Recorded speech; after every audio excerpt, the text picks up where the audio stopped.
Okay guys, here we are, day 3 of Warhammer Fest. I've enjoyed it immensely. I participated in all the events, got to go to a few special things with my creator pass. As you can see, the hall is, well, look at that guy for starters. The hall is absolutely immense. There's so much going on, from the Golden Demon corner to shop corner to being taught how to play 10th edition 40k to all the different events, and Warpforge and Focus Entertainment is here. There's Scrap Demon going on over there, so there's so much to go and so much that I've been doing while I've been here. Hopefully I can show it all to you in a few clips that I have saved. I didn't get nearly as much done that I wanted to, but it's just been too busy and too hectic. So hope you guys enjoy the rest of the video. Hey guys, Andy here from Mediocre Hobbies, and I'm here to talk to you about Warhammer Fest and the experience that I had going in 2023. I have been to every Warhammer Fest and Games Day that has been on for pretty much the last decade, if not longer. It's one of my favorite things to do each and every year. Even when I worked for Games Workshop, whether I went over and worked at the event itself was always fun, but then after a while they couldn't send us over anymore, and I got to go and enjoy it as a customer, and that was fantastic. So this is obviously the first Warhammer Fest back after the whole COVID situation, which is of course completely gone now, so 10,000 people can cram into an auditorium and not have to worry about that whatsoever. It's a good thing that's gone now. So they wanted to make it bigger and better than ever.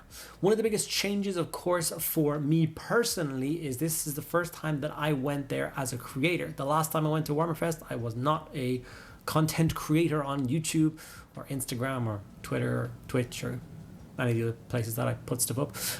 So obviously this was a slightly different experience for me, and it's one that only added to it in my opinion. So obviously Games Workshop very kindly made me a creator pass for the day, which didn't really do a huge amount. A lot of people were wondering what the hell we got to do with these magic passes. We didn't get to do any madness like skipping queues. We didn't get any preferential treatment for anything like that whatsoever. And even if there was, I would not have availed of it. I don't think that's fair on anyone else going. It just gave us access to basically a private room out the back if we needed to like charge our phones or needed a few minutes to compose ourselves, or, you know, edit some stuff, or maybe conduct interviews if you were a channel or a creator that did things like that. And then we got to go to a thing called Fest After Dark, which was just basically like a private event in the evening of Sunday. And basically it was just, we had access to Warhammer Fest as creators, about 30 to 50 people. And basically it was just Warhammer Fest with no one else there. So we could walk around the stalls properly, take some photographs or some videos or have some chats, or basically participate in the event and try and get a bit of backstage stuff. But it was when the event itself was closed. So once again, not really too much in the form of preferential treatment. Okay, so let's talk about Fest. First of all, the venue was the Manchester Arena, and it was a pretty monumentally large space for Warhammer Fest, and they filled it up fairly well. There was definitely some blank areas around the place where I felt that they could have included a few extra bits and pieces, but all in all I had a pretty good time, and there was enough to keep me entertained for the kind of two and a half days that I was there. Obviously they had like video game stalls set up and stuff, so you could go and participate in IP approved licensed games from Games Workshop. There was obviously Golden Demon there. There was trying out 10th edition. There was the Scavenger hunt, which was one of my favorite things. I'll get back to that a little bit later. But some of the things that I did think were lacking or missing from the venue that had been there in previous times were things like the Black Library area. So they used to have, you know, 6 or 8 Black Library authors. There was they like rotated in and out, so it's not going to be the same one sitting there for 3 days, you know, getting a cramp in their hand as they sign their autograph on 1 million books. But just the ability to go and chat to some of your favorite Black Library authors about their books, get them signed, and just participate in that kind of thing, I thought was really lacking from the venue. They weren't there at all, which I thought was a little bit sad. And the same thing for like the sculptors and the designers and the painters, like all those kind of people used to be on stalls at venues, so you could go up and have a nice conversation with them about, you know, I like the miniature you sculpted here, you know, what inspired that, or how difficult was it to do that, and you try and pry information out of them about what's coming in the future that they never, of course, gave us. But it was always a really fun part of Warhammer Fest and Games Day that I definitely felt was missing from things, especially if you were a person that enjoys the Games Workshop products from the side of Black Library and the stories. was really nothing there for you, which I thought was a little sad. There was, of course, a whole host of seminars on over the weekend, giving us a million reveals. Unfortunately, the auditorium for those was a little small for all the people that wanted to get in there, so there was quite a lot of queuing to get in, and then most of the time we didn't. So I actually didn't make it into a single seminar. I, in fact, gave up after the first try. I preferred to just kind of watch it on the screens outside, or just jump on my phone and have a look at the reels after the fact. I didn't want to waste 3 hours waiting in a queue for a 40-minute reveal kind kind of thing when I knew I was just going to get all the information straight after. Golden Demon was bigger and better than ever this year. The arena in which they were placing the models was colossal. I don't know how many cabinets there was, but there must have been thousands and thousands of entries on display. Some of the highest quality painting that I have ever seen. And it is the first time that I ever personally entered Golden Demon. All times that I was previously there, I worked for Games Workshop, which means the only category that I could enter is open. If you're not aware of that, Games Workshop employees are only allowed to enter the open category. Therefore, we cannot win the Slayer Sword or do anything like that. Not that I have the skill or the ability to win a Slayer Sword. But yeah, I got to enter the categories that I wanted to this year. Unfortunately, I didn't get a lot of time, so I just entered Age of Sigmar single. Some of the cool activities that you got to participate in if you attended Warhammer Fest for me was one, the scavenger hunt, which I thought was a pretty fantastic idea.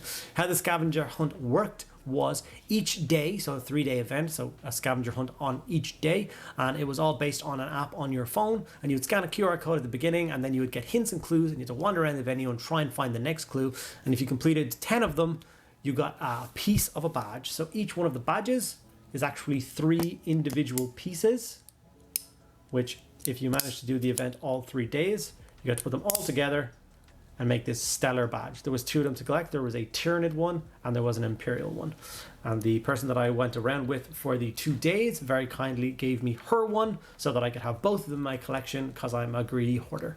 So I thought that was a super cool little interesting thing. One of the main things that I enjoyed about the scavenger hunt the most is that it forced you or encouraged you to talk to people that you did not know at the venue. You would see so many people walking around their phone trying to find things or trying to figure things out, and the amount of interaction which was, are you looking for the clue for the X, Y, and Z? And you were like, oh yeah, I saw that one over there, and oh, that one was over there. And like even people are being really nice about it. They were like, do you want me to tell you where it is, or do you want a hint as to where it is? Because they didn't want to spoil the fun and the games of it. So the scavenger hunt for me was a big thumbs up, and I really hope they reintroduce that next year. Now unfortunately these badges are already online and selling for like £200 a piece, which I think is a bit silly. It's just a pin badge, but yeah, I will keep them forever. They will never get for sale. My ones, it's, you know, memento of my first WarhammerFest as a creator, I think, is what I'm going to use it for. One of the other great events was Kill Team Live, which was basically like a big jumped up version of Quasar. For Quasar, it's those laser guns and you run around tagging each other and kind of thing. But this was 40k themed, so there was very much an atmosphere set with the music and the smoke and the sounds and the lights.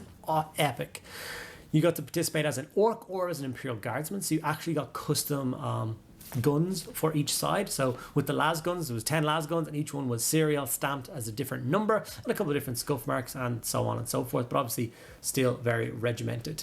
The orcs, on the other hand, had shooters, and there was 10 different shooters. Every single design was completely different as befits an orc gun, which I thought was really, really cool. There was actually difference, which I've never had in Quasar before. The Imperial Guard guns got to shoot faster and reload faster, but were a lot less strong. And then the opposite was said for the orc shooters. They packed quite a wallop. They took nearly 6 seconds to reload after you fired them, which obviously means they were big meatheads running around, firing off all their rounds and then waiting in the corner to reload while they got shot by the, of course, glorious Imperial Guard. So those were the cool events that you could participate in at Warhammer Fest. One of, if not the biggest thing for me, was meeting all of the fantastic creators, all of the people that I look up to online, and I got to meet and say hello with. They were all absolutely fantastic, except one. And I'm guessing that's why you guys clicked on this video. You want to know who the one is. Well, I'll get to that person at the end of the video. You'll have to wait until the end to find out who wasn't the nicest of people. Of course, all of this information is just my own opinion, so please feel free to disagree or agree in the comments below. But I'm going to go through some of the creators that I met and talk to you briefly about how my interactions went and how I felt about them. Yeah, it was awesome. We're going to start with Lawrence from Tabletop Tactics. He was there with pretty much his entire crew. If you do not know who these guys are, then you're living under a rock. They make premium battle report content pretty much day after day on their YouTube channel, Tabletop Tactics. The setups are amazing. The armies are incredible, and all the guys know the rules inside and out, so you get a really clear picture of how the game works. They were super friendly, super kind, and yeah, it was an absolute treat to meet them. I'm going to include one of them as a separate entry because I got to meet Fletcher Paints, which is of course another member of the Tabletop Tactics team. He is one responsible for most of the glorious painting you see on their channel. But of course, he is a member of the team. He is included in battle reports, but he runs his own separate Instagram account, Fletcher Paints. I will leave links to these two things below, Tabletop Tactics and Fletcher Paints, if you are interested in jumping across and having a look at them. If you enjoy battle reports or enjoy awesome painting content, I suggest you watch these guys' content. I got to meet Louise from Rogue Hobbies, obviously one of the ex-Games Workshop content creators who has now gone rogue and is making her own content. She was super friendly and super bubbly because she had only just gone rogue a couple of weeks ago. She was swamped constantly by people wanting to say hello to her and have a quick chat with her. So I didn't want to bother her too much. She participated in the cosplay competition dressed as a Sister of Battle and even got her mother up involved in the pictures at the end, which was kind of adorable to see. So it was really nice to meet her and she was an absolute pleasure. Once again, I will leave links to her below. If you do not know who she is and want to check out her content, please feel free to do so. I got to meet Byron, the mad genius behind the Artist Opus series of brushes. The Series D dry brush are something I've used on the channel many times, and it was really nice to finally get a chance to talk to him about my experiences using his brushes, how I felt they helped me, and how I feel kind of like an imposter, as every time I put up a video based around those, I get so many comments calling me a genius and how awesome it is. This technique is somehow revolutionary, and I keep having it like, it's actually Byron's technique. He invented it. It's his cool thing. But he was having none of it and he thought it was pretty cool. So a really nice guy. Like I said, links will be below if you want to check him out yourself. I got to meet Marco. This is actually the second time I have met Marco. If you don't know who Marco is, it's NJM Marco Frisoni on YouTube. He is an Italian miniature painter who does actually live in Ireland now, and I've attended one of his painting tutorial classes over a weekend a year or two ago. He is an absolute gent and a god of a painter. Like, I don't know what it is about the Italians, but man, they can paint. No one uses oil washes like I've seen him use them. So if you're curious to see how good of a painter he actually is and how to use oil washes like you've never seen them been used before, I suggest you check out his channel as well, linked below. I got to meet Pete from Pete the Wargamer. The absolute lunatic was rambling incoherently and throwing dead animal bits at me constantly.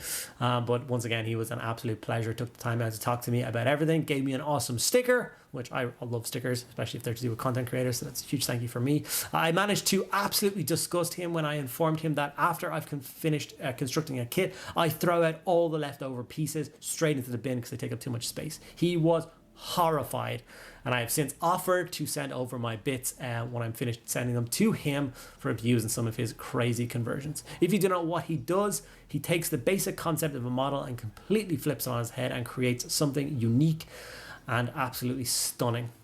He is another one to definitely check out. Pete the Wargamer, link below.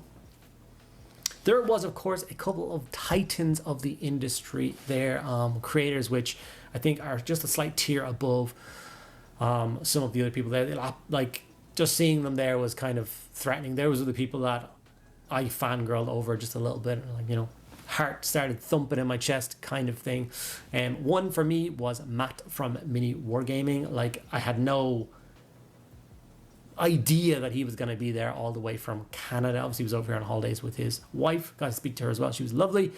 And it was just such a pleasure to me. I've been watching him for so many years now. I have been a Vault member for I don't know how long, watching all of their content from Age of Sigmar to 40k to Old World and everything in between. So it was really nice to get to meet him. He was such a pleasure. He spoke to me for as much time as I wanted, and he was taking time out with everyone else, even though he must have been incredibly jet lagged and tired from his travels. But yeah, he was awesome. If you have no idea for some crazy reason who Mini Wargaming is, I suggest you check out the link below and check them out. Their studio is something else entirely. It's incredible. The amount of content they put out, yeah, check them out. Guy from Midwinter Minis was there.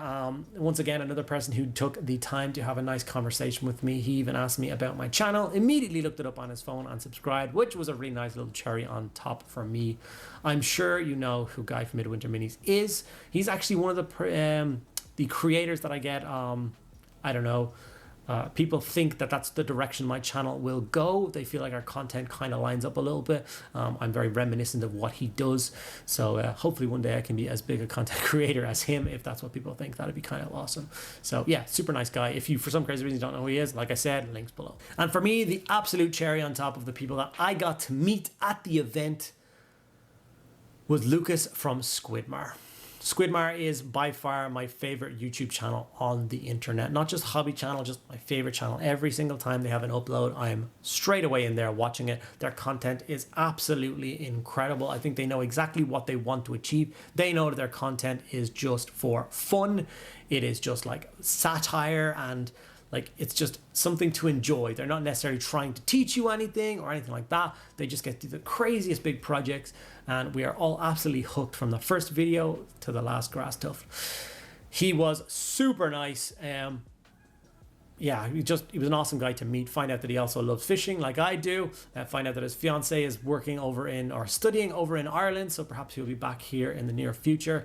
I hope at some stage in my career / life I will get to meet the pair of them, Emil as well, which would be super awesome. And like I said, if you don't for any crazy reason know who Squidmar is, shame on you.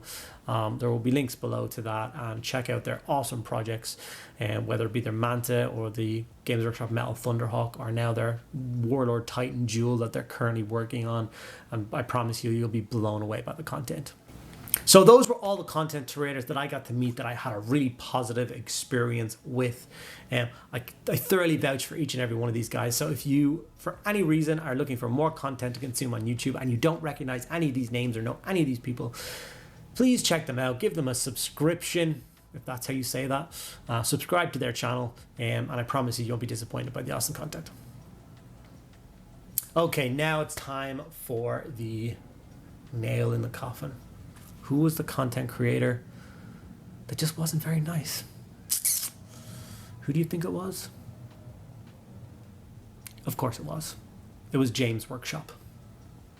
He was an absolute menace all weekend. Upon approaching him and stating that I was a huge fan of his, reaching out my hand to shake it, his response was to look at me dead in the eye and with one statement say, "How dare you speak to me?" He then proceeded to storm off through swathes of crying children, not caring who went flying left and right. He skipped every cue across the weekend, stating loudly how important he was and how lucky we were to merely be in his presence. He apparently organized the entire weekend to maximize the amount of hours each person would have to spend queuing. It turned out some queues didn't even go anywhere. It was a thoroughly disappointing experience meeting what I considered to be one of my hobby heroes. Sad times. Sad times. Okay guys, you know what the gist is. You clicked on this video just because you wanted to get some gossip and see a little bit of hate on the internet. Why do we do this as hobbyists? Why do we root out and search for the drama? It doesn't add anything to the hobby, it just takes away. Stop clicking on videos that just are filled with hate and drama and just negativity. Stick with the positives, all the awesome experiences. At the end of the day, this is a hobby based around painting little miniature soldiers and playing war games with them. It's supposed to be a joyous, fun hobby. And that's where I love to direct all of my energy and try and keep as many people on that same path with me as humanly possible. I always try and avoid the negativity because I really don't think it ever adds anything to our hobby experience. I'm sorry if you guys feel like this video was a little bit of clickbait, but I had a lot of fun making it. I did thoroughly enjoy Warhammer Fest. I mean what I said about all of the awesome people that I met, even though James Workshop may have soured my experience just a little bit. I hope you guys enjoyed this video. It was something a little bit different, a little bit more fun from me. If you enjoyed it, make sure you give it a like. Subscribe to the channel if you're not already subscribed. It takes 2 seconds out of your day and means an absolute world to me. Thank you so much for sticking around to the end of the video. I'll see you in the next one.